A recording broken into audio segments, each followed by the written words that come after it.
Welcome to Deep Dives into the Bible, where we take our time and go deeply into God's Word. I am Father Michael Nasser from St. Nicholas Orthodox Church in Grand Rapids, Michigan. We are here with members of our St. Nicholas family and happy you've joined us. Here's today's conversation.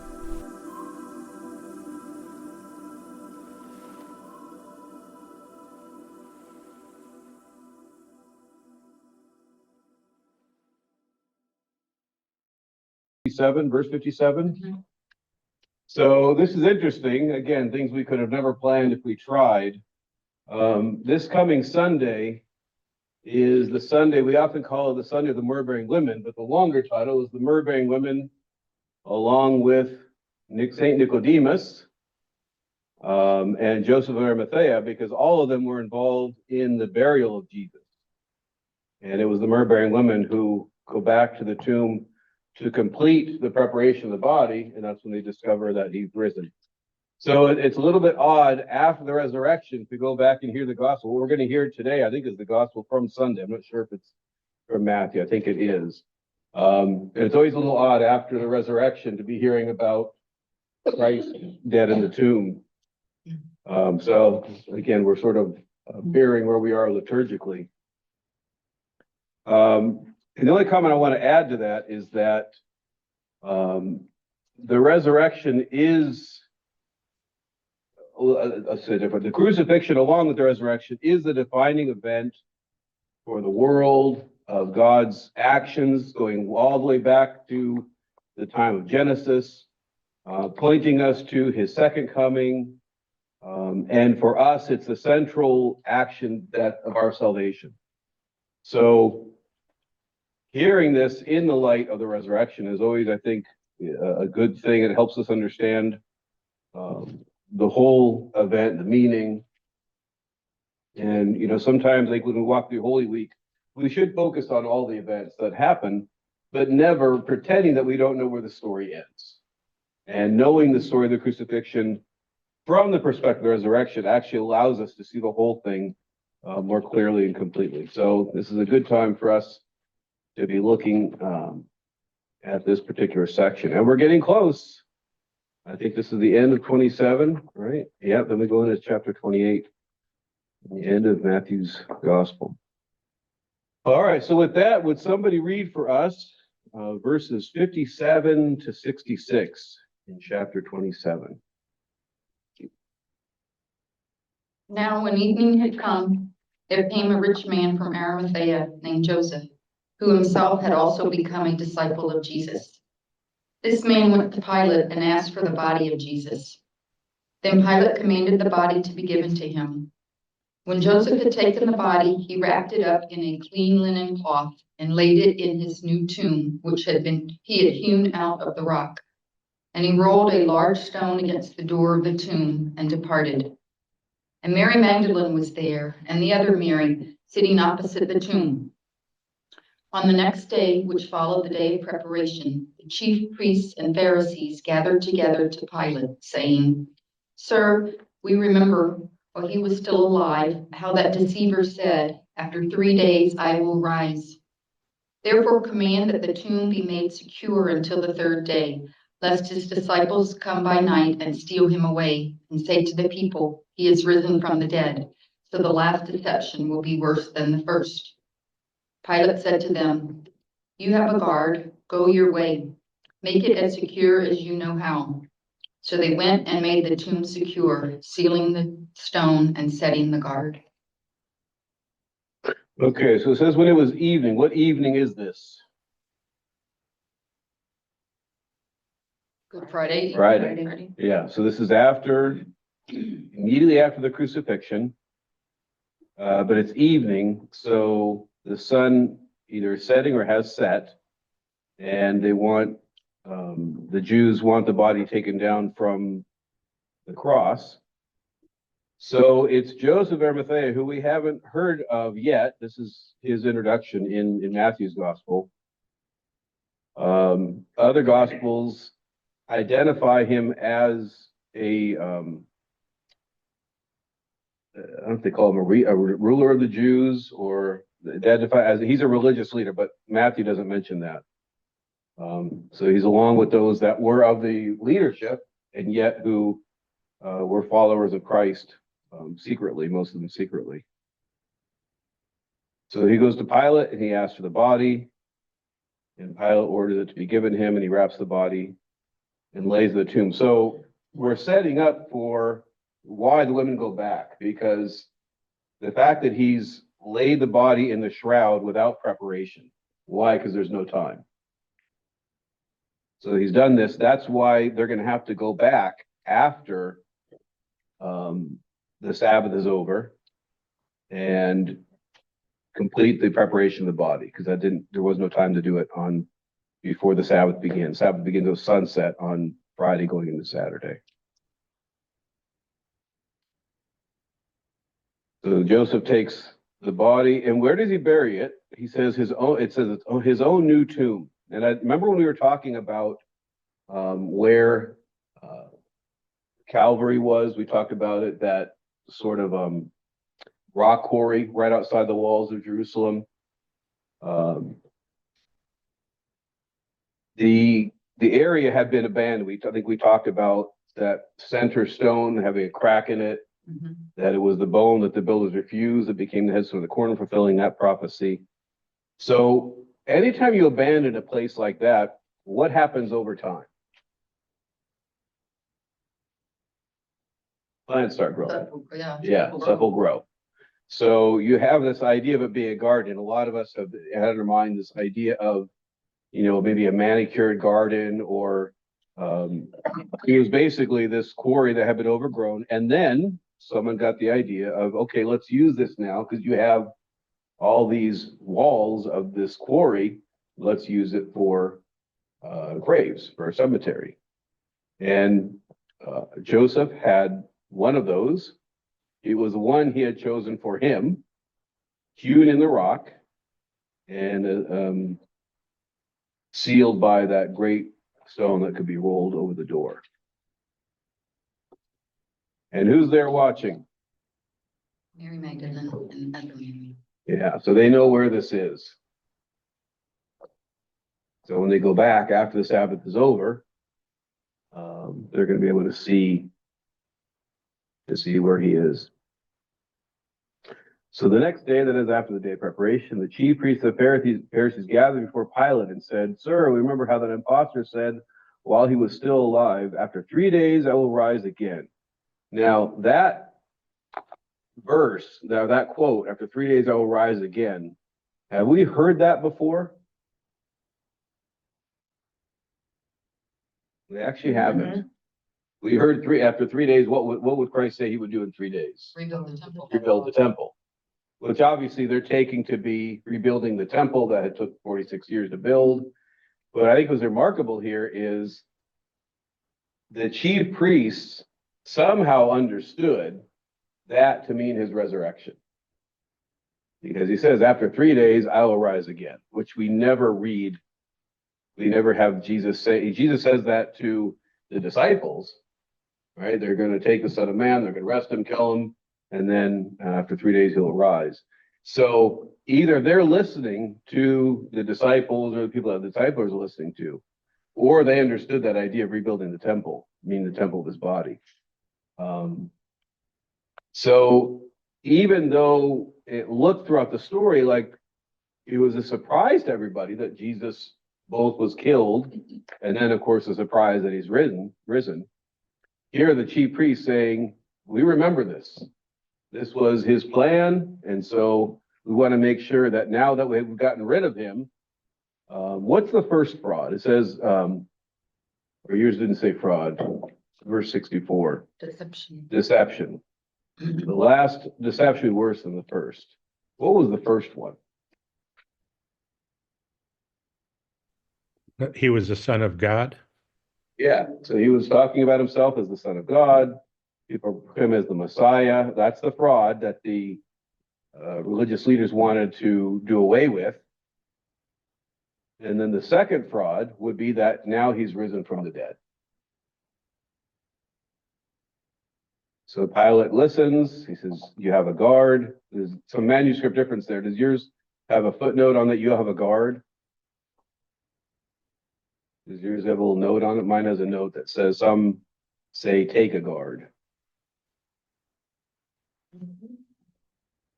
There's another deal with it. What verse? In 65.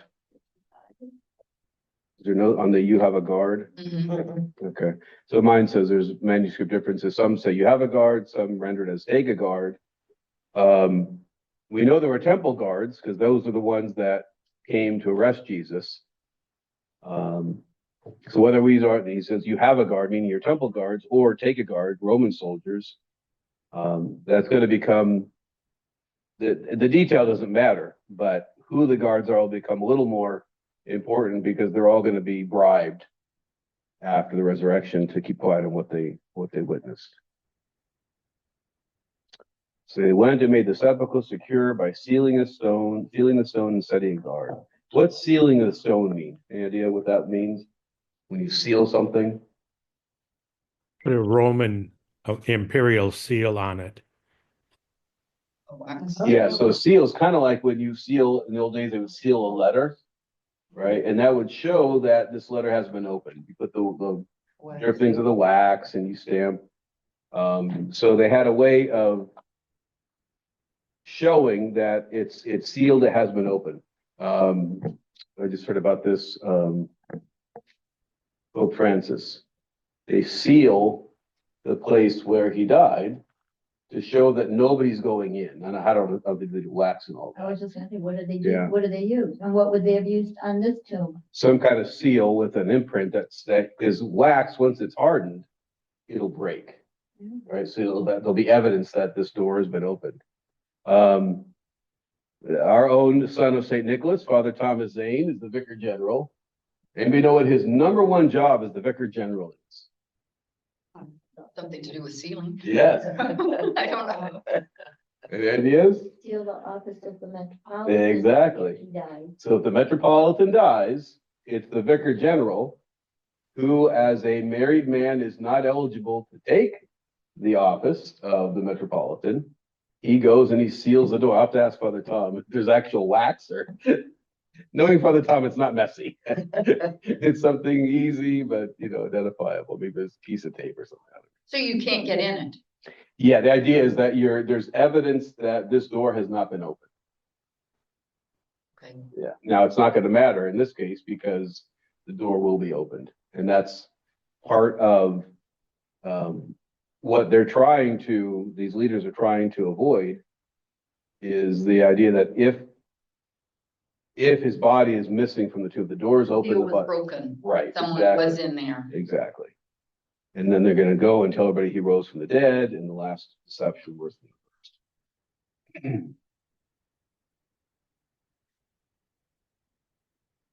first. Any questions of that? It's fairly straightforward.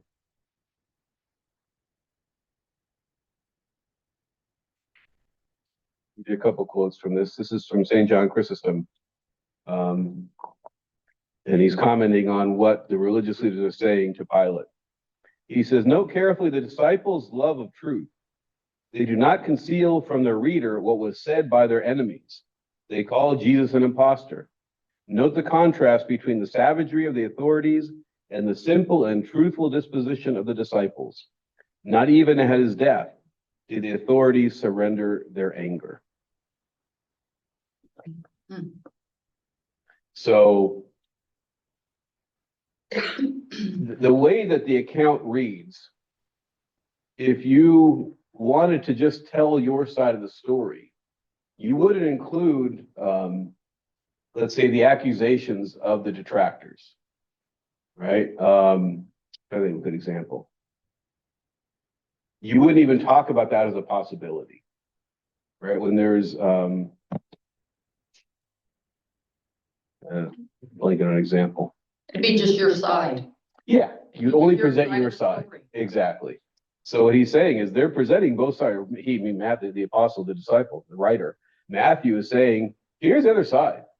In other words, he's introducing, if you don't want to believe in the resurrection, here's how you can. If you want an alternate story, here it is, that the disciples were going to steal the body and tell everybody he's risen from the dead.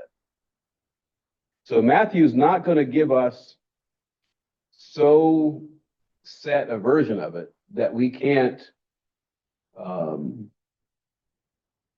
there is no alternate. There is no alternative view. He's going to say, this is, if you want to believe, not without saying it this directly, hey, if you want to believe a different story, here's another thing you can believe.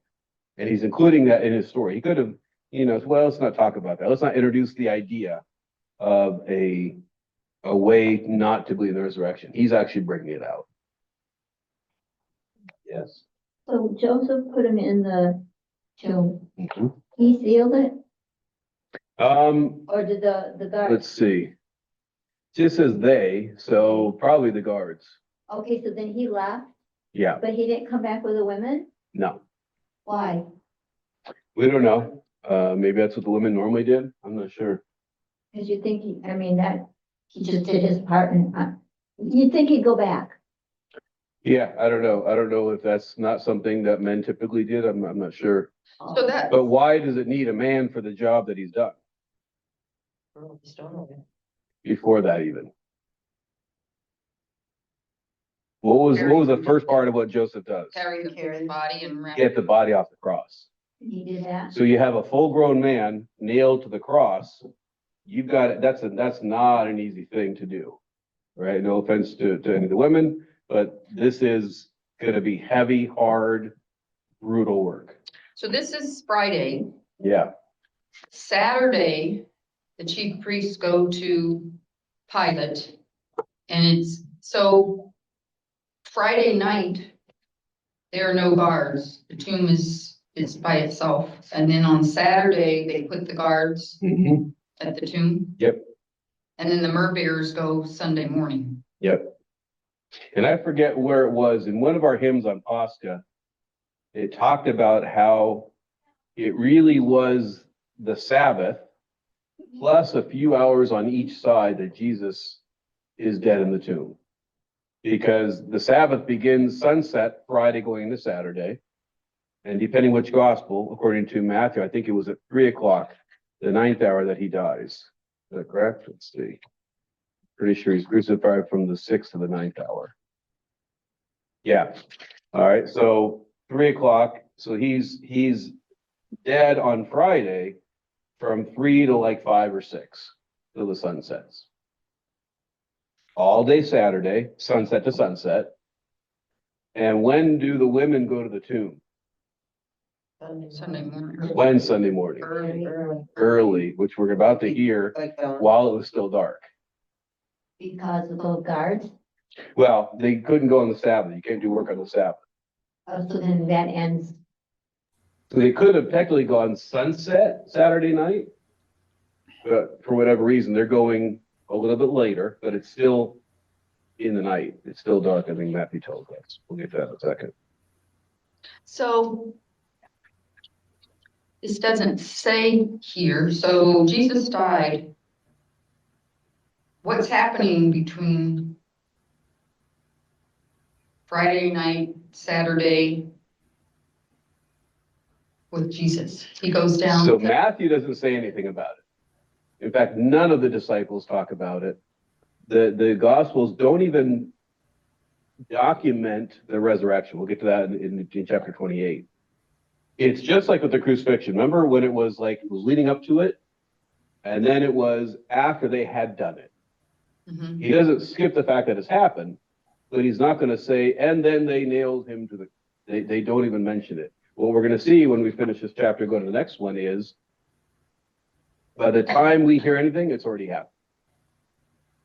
So the Gospels don't mention anything. The only hint scripturally is in Peter. Peter is going to say that Christ, with his body resting in the tomb, went and preached to those in the place of the dead. And I forget where that is. I think it's 2 Peter, but I'm guessing. So yeah, the Gospels are silent on it.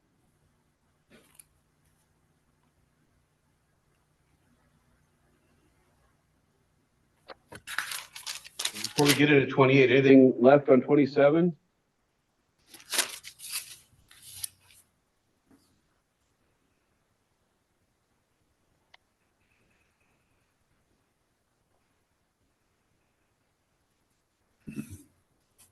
I'll read you one comment here from This is from Origen, who was a very prolific writer, eventually denounced as a heretic for certain teachings, but many of his commentaries are really insightful.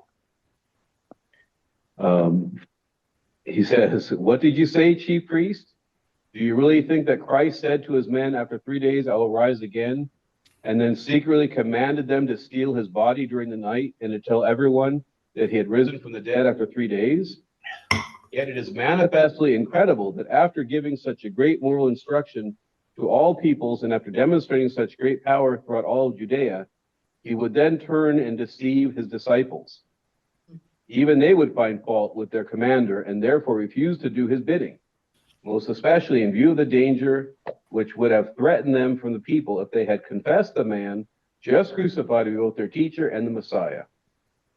But if it is hardly believable to him to have said such a thing to his disciples, see if it is not more logical to believe that Jesus, just as he performed great miracles and predicted that his gospel would be preached to the ends of the earth, that his disciples would stand before rulers and kings, and that Jerusalem be destroyed by an army, so also did he predict his resurrection when he said, destroy this temple, and in 3 days I will raise it up. Indeed, it was for that reason that the chief priests and the Pharisees said to Pilate, that impostor said while he was still alive, after 3 days I will rise again." And there's other things like this where, on the one hand, to believe the resurrection takes an act of faith. But when you look at it closely, the stories that it was not true are often more illogical. And this is one. So would the story be that Jesus says, I'm going to rise again, and that somehow the disciples, when they saw him not risen from the dead, would still go through this great fraud of stealing his body and then proclaiming he rose again? There's no logic to that line of thinking about this all not being true.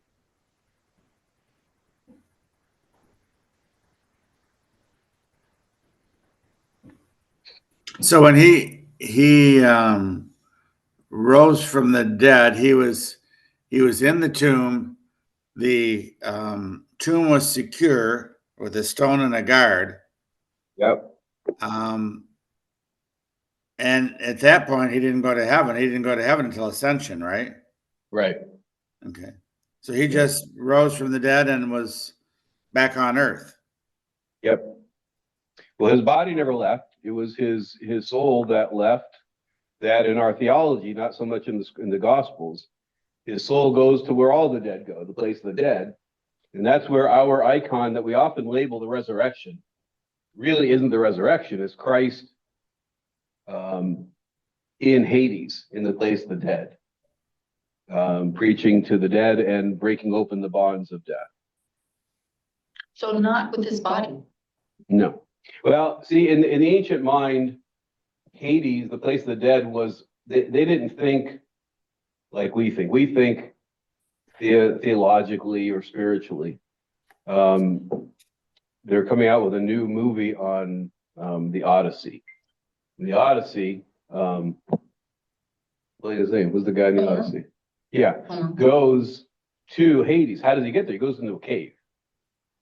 So it's for them geographically, the place of the dead was below. That's why we bury the dead down below ground. Mm-hmm.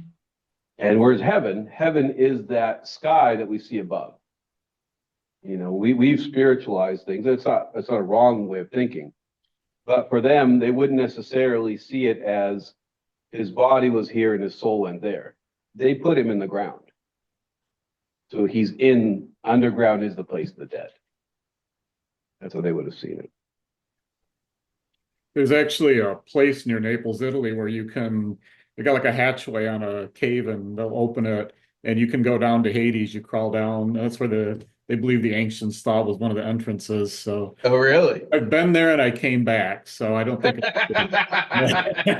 so, but they warn you when you go in, like it's easy to go to Hades, harder to get out. And then they do have lighters too, like we went in the dark, like they would have seen it in antiquity. So it was pretty cool. Oh, wow. Yeah. I made it out, so I don't think it's true. There you go. The catacombs are scary too, Yeah, going down in those. yeah. And you can go to hell It sure did. Yeah, That's called HDR. yeah, It is? yeah. Good one, Linda. Yeah, his friends from California that drove all the way there. They were doing a cross-country trip, but they wanted to be so close that the wife could say, husband, go to hell. And he did. All right, anything else on 27? Mm. All right, all the yucky stuff is over, Linda. No, but where's the part where Mary Magdalene is talking, and I know, I just read ahead, I shouldn't have, where she's saying, where is my Lord, and she. So all that, That's that, in 28. most of that is not in Matthew. It's not in Matthew. No. Why? Each had their perspective. Each had their own version of events that they, for their reasons, And she recognized. include. him. Oh, yeah, called she's him in it. teacher. She's in it, but all that you're thinking, I think that's John. Well, she recognized him. Yeah. All right, would somebody read for us in chapter 28, verses 1 through 10? I'll read it. Thank you. Nice and loud. Now after the Sabbath, as the first day of the week began to dawn, Mary Magdalene and the other Mary came to see the tomb. And behold, there was a great earthquake, for an angel of the Lord descended from heaven and came and rolled back the stone from the door and sat on it. His countenance was like lightning, and his clothing as white as snow. And the guards shook for fear of him and became like dead men. But the angel answered and said to the women, do not be afraid, for I know that you seek Jesus who was crucified. He is not here. He is risen, as he said. Come see the place where the Lord lay, and go quickly and tell his disciples that he has risen from the dead. And indeed, he is going before you into Galilee. There you will see him. Behold, I have told you. So they went out quickly from the tomb with fear and great joy, and ran to bring his disciples word. So you're going to keep Yeah, going? 2 more verses. Yeah, go to 10. And as they went to tell his disciples, behold, Jesus met them, saying, rejoice. So they came and held him by the feet and worshipped him. Then Jesus said to them, do not be afraid. Go and tell my brethren to go to Galilee, and there they will see me. So yeah, a lot of what we think of as what happens after resurrection is not in Matthew's. It's in John. Well, a lot more is in John's. In Matthew, it's all about the women have seen him. Go tell my brothers to go to Galilee. I'll meet them there. It's just touching when she says teacher, Yeah. and she recognizes him. Yeah.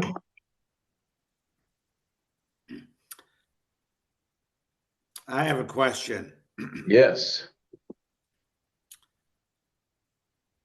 Is this the second earthquake?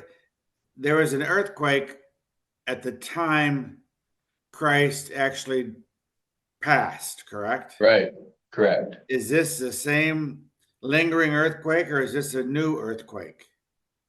It seems like a new one because it says, and behold, there's an earthquake for an angel of the Lord. That word for, the Greek is a linking. It's like it was because of, kind of a sense. Okay. So the earthquake is from, in a sense, the angel of the Lord descending from heaven, coming and rolling back the stone and sitting upon it. But it's an interesting question because when did the earthquake take place? Did Mary Magdalene and the other Mary, was it when they were there? It seems like it, but we don't know because it says there was an earthquake, an angel of the Lord descended from heaven and sat upon it. The guards trembled, become like dead men. And the angel said, so the angel is still there. In other words, all of that might have happened in front of the women. What's confusing is if that's the case, they show up, there's an earthquake, the angel comes, they see him, they hear from him. He tells them, go tell the disciples, come see the place where he lay, then go tell the disciples. Then they leave. Then they see Jesus. In other words, when in Matthew's gospel does the resurrection happen? Before the earthquake, before the angel descends. It seems like it, right? Because all of these things are really around the angel, the earthquake, the stone being rolled back, meaning he rose from the dead before all this and has left, right? Which isn't a problem. We heard on Sunday, Jesus showing up in the upper room, which again is not in Matthew's telling of it, but he goes in and there's locked doors. So just as he goes through a locked door, he can go through a sealed stone. But our image of, the angel coming, rolling the stone, and then Jesus comes out, that's not how Matthew writes it. And why did he choose to go to Galilee? We'll get to that. There's a couple ideas. Okay. But yeah, and it's interesting that in Matthew's, there's no upper room, there's no Thomas coming 8 days later. It's go to Galilee. So if I don't bring it up, remind me, ask me again. It'll come up towards Where the end is of the chapter. Galilee? So Galilee's in the north. No, by the Sea of Galilee. Yeah, which is where most of the disciples lived. That's where they were fishing. Most of them were fishermen. That's where Nazareth is. Okay. I think it was in Matthew's gospel. He talks about Galilee of the Gentiles. It was a mixed area. There are Jews there, but there are also a lot of Greeks and non-Jews. Yeah, I mean, anciently, it's hard to say where they were, but nowadays that would be in Israel, but not far from Lebanon, and not even far from Syria. Father, is there a reason why it says rejoice and then they grabbed him by his feet and not his hands or something else? Yeah, I don't know. So they worshiped him. Worship, we think of as a mental or a spiritual activity. Worshiping is falling down before something or someone. So it's like when we were making prostrations or making our bows, we're lowering ourselves before God. So it's fully an act that you do before God, not before typically just a human person. And you mentioned taking hold. He's going to rebuke a little bit Mary in John's gospel. And he say, you can't hold on to me, right? I have not yet ascended. In other words, he's not saying, so don't hold on too tight. It's kind of how you could render it.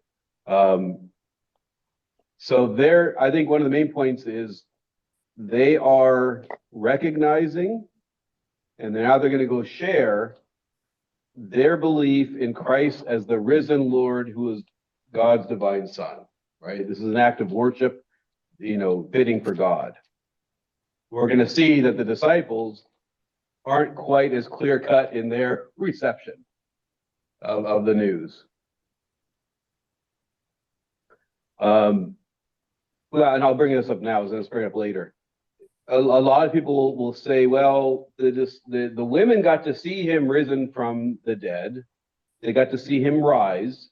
The men didn't, right? The men only have witnesses until Jesus appears to the men, the disciples. They only have the word of the women to have any trust in it, right? And a lot of people will give them a break that they don't deserve. Right? Because what do the women have? Yes, they had, the earthquake and the stone, but they don't see him coming out of the tomb.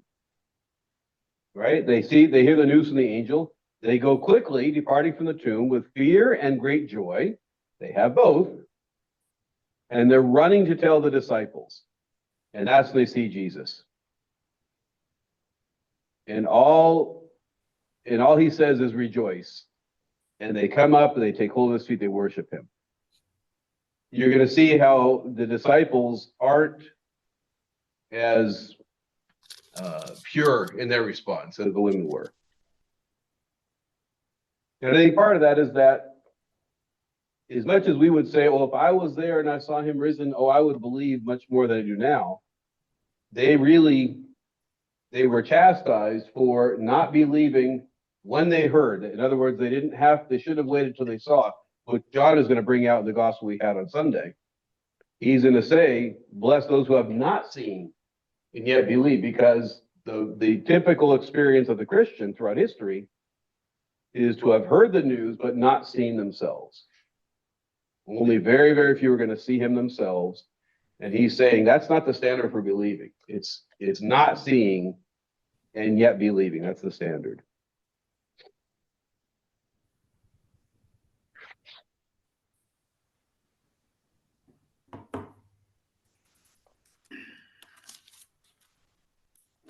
Think about the change.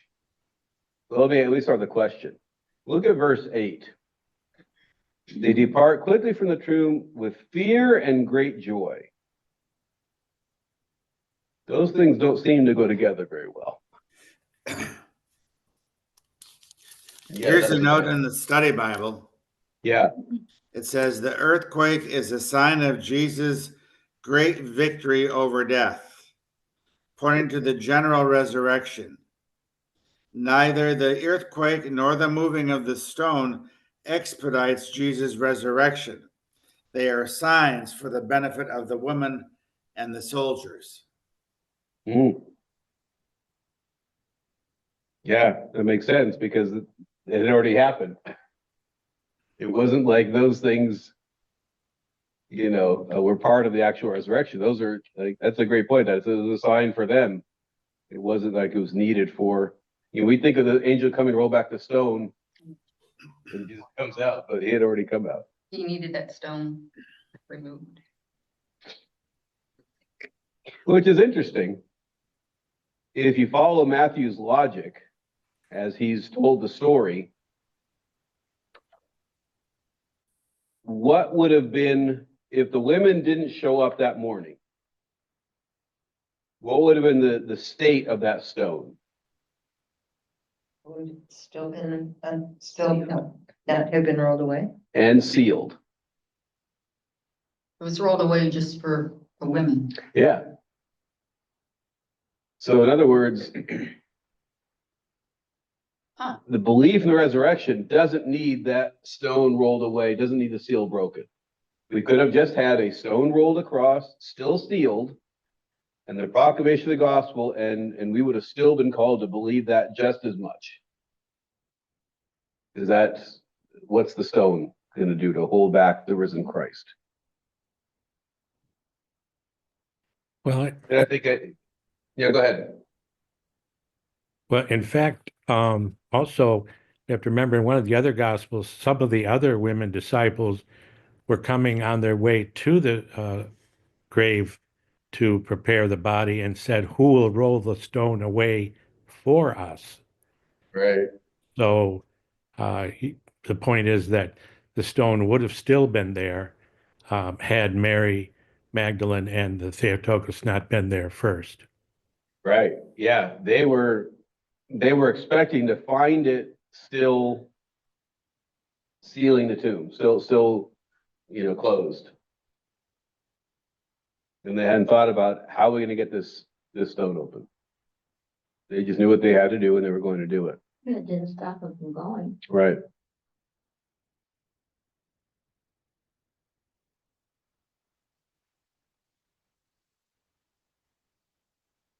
So let's go back to that fear and great joy. How can we have fear and great joy at the same time? You would think that the earthquake moved the stone, but it clearly states that the angel rolled back the stone from the door. Right. And sat on it. Yep.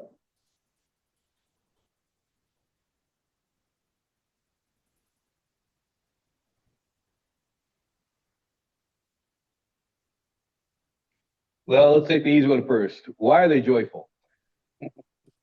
Christ is risen. Yeah. Right. This one that they love so much, that they had done so much to serve, that they had trusted, believed in. They had seen him killed, and now he is alive again. And so there's the great joy. Why the fear? I would think the joy would be that everything he said and did is now true, that he truly is the Son of God. Right. But they already believed that, the women did. Yeah. So that wouldn't really apply. And they probably were still afraid that maybe the guards were gonna stop them or whatever, but their faith and their belief that Jesus did rise from the dead, that wasn't gonna stop them. Mm-hmm. And here he is alive. Yeah, Yeah. but they believed that the whole time, the Well, ladies. it's not clear. We would think that they believe, and yet now they're coming to prepare the body. So they're assuming he's going to stay dead. Right? You don't prepare a body Oh, for resurrection. You prepare for burial. but that was their tradition to do that. Mm-hmm. That was the next step. Mm-hmm. But they believed he was gonna. Maybe. Just laughing. Maybe. I'm agreeing with you. You're agreeing with me, thank you. Yeah, maybe. The women were very faithful They were. and. But they were definitely coming to prepare his body Yeah. for, And or if to that was, remain buried. if that was a normal tradition, they would do it even if they expected him to rise. Yeah. Yep, Because sure. that's what you do. Right. Were they now they fearful, see- just not knowing what their role or what their task would be, or what's going to be next? When you say you're Yeah, I risen mean- from the dead, it's like, what does that mean? What's next for them? Yeah, everything's going to change. Right. We saw this with Thomas on Sunday with when he sees Christ, he says, "My Lord and my God." One of the few people to recognize and say to Jesus, "You are God." So usually, after someone dies, the body is prepared right away. Was there any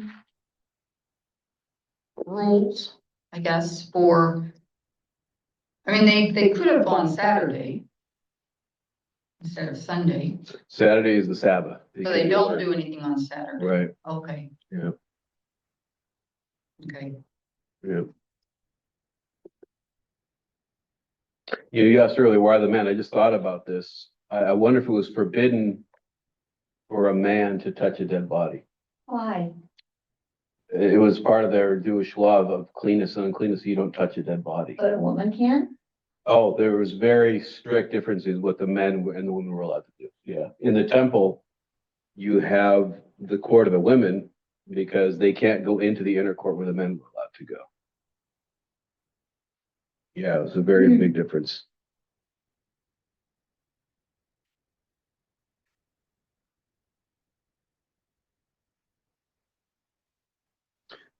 Yeah, and I think also, great fear. They've just seen an angel whose appearance is like lightning. And he's the one that scared the guards, that angel. Yeah. Yeah. And his clothing white as snow. I mean, when to see some being that looks like that, and there's an earthquake, and they're so afraid of him that the guards are trembling, become like they pass out. And they saw, Yeah.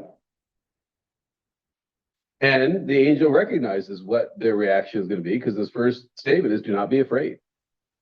That's such a common thing for angels to say, right? Over and over when they do not be afraid, because it's They terrifying. know they're kind of scared. Yeah, to a human being. Yeah.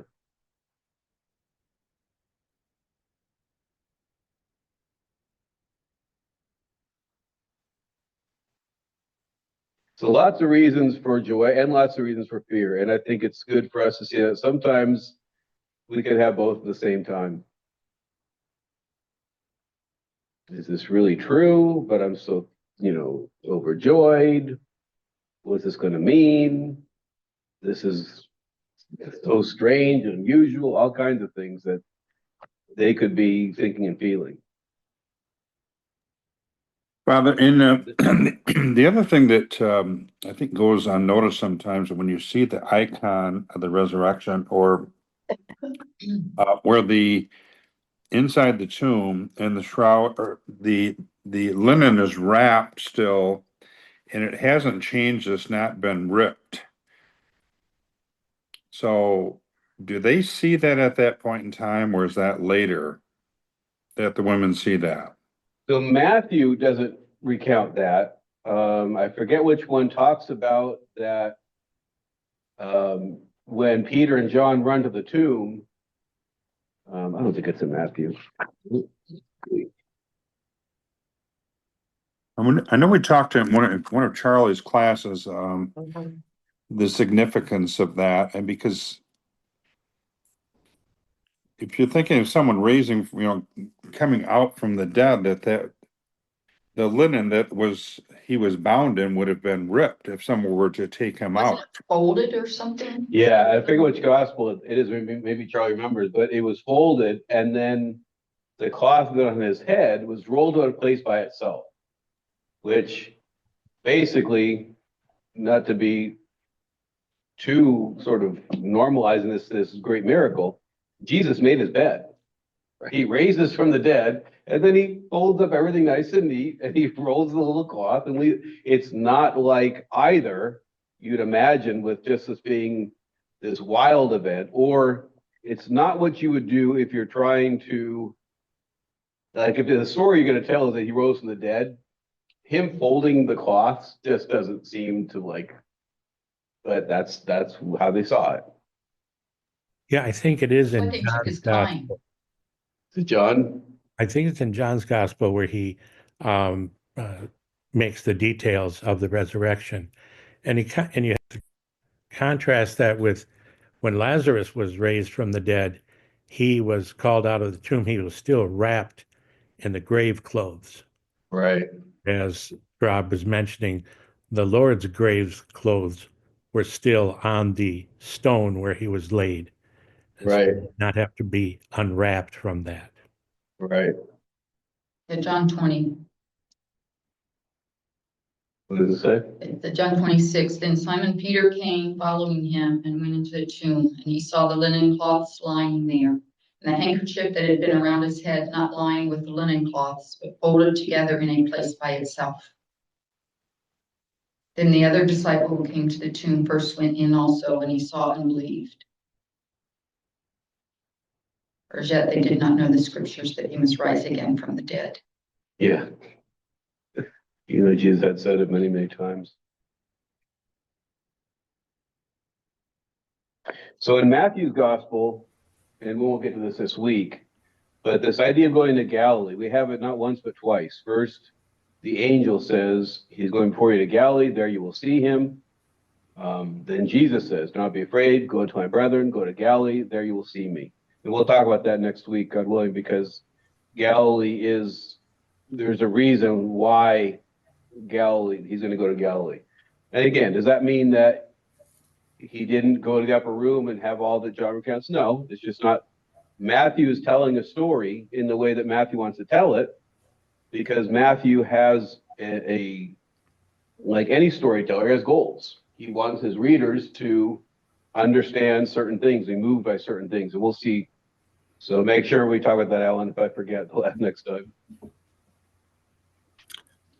In chapter 28, verse 1, it says Mary Magdalene and the other Mary. The other Mary is not the Theotokos, is it? I was going to ask Charlie that, because Charlie, you said it was, and I wasn't clear based on I didn't go back and look on what preceded this, because there were several Marys. Yeah, Mary, the mother of James and Joses. That's the Theotokos. Zebedee. That's Mary, the mother of James and Joseph, is the Theotokos, because those are Joseph's sons, James, the brother of the Lord, and his own brother.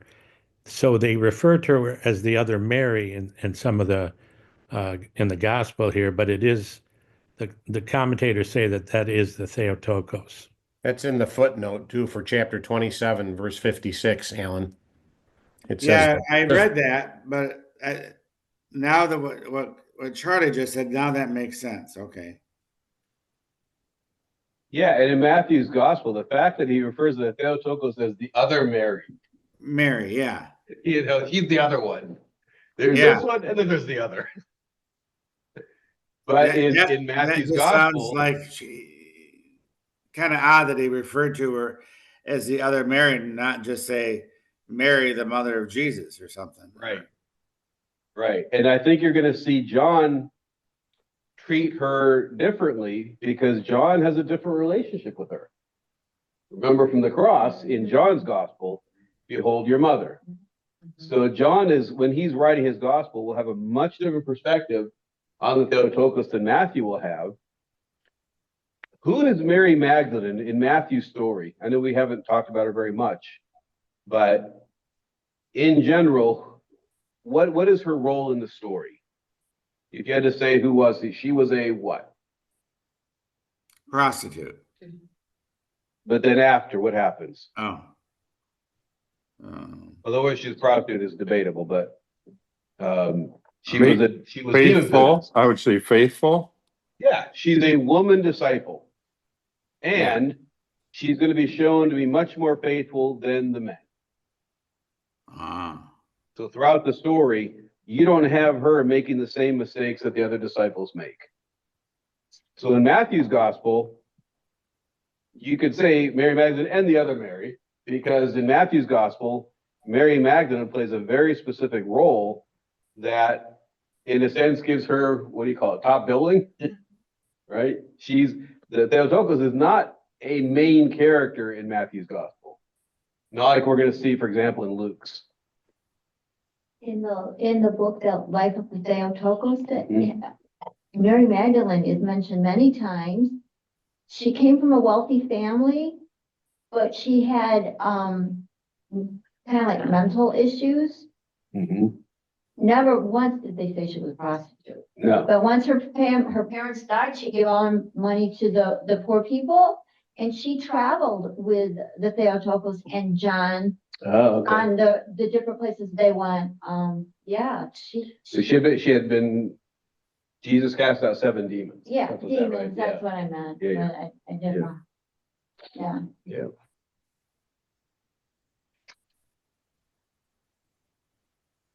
Let me read you a quick commentary. This is from Peter Chrysologos. He says, what was normally the beginning of night now becomes the break of day. In the evening of the Sabbath toward the dawn of the first day of the week, even as mortality is transformed into immortality, corruption into incorruption, and flesh into the word of God, the darkness is transformed into light, so that the night itself rejoices that did not die, but is transmuted. So he takes the idea that this is happening in the evening toward the dawn as, in a sense, symbolic of this newness that the resurrection is bringing about for all creation. Father, since I'm calling in from St. Thomas of the U.S. Virgin Islands, can we challenge Sam Bander to call us from his cruise next week? Challenge accepted. There we All go. right. Where will you be next Thursday on your cruise, Sam? We'll be probably in the Holy Land somewhere. Oh, really? Oh, wow. We go to Istanbul and Crete, and we'll be at the Virgin Mary's home, from what they tell us in the tour books.